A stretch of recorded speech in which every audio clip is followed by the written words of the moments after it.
पवन कुमार के रिकॉर्डिंग जिला सिगौली Madhya Pradesh. Mobile number 704965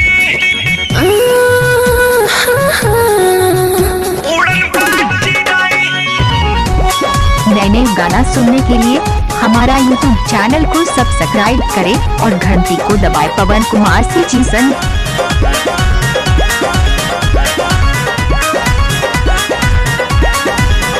सुना सुना हो चिरई बाटे कावन परेशानी, चला मैया दरबार मिली है तो का मैया रानी। काहे लागत बाटे ला चिरई, काहे लागत बाटे ला चिरई, कर मैया के दर्शन तू आ चिरई, कर मैया के दर्शन तू आ चिरई। पवन कुमार के रिकॉर्डिंग जिला सिगौली मध्य प्रदेश। मोबाइल नंबर 704965 नए नए गाना सुनने के लिए हमारा YouTube चैनल को सब्सक्राइब करें और घंटी को दबाएं। पवन कुमार से जीसन। अगरबत्ती पूजा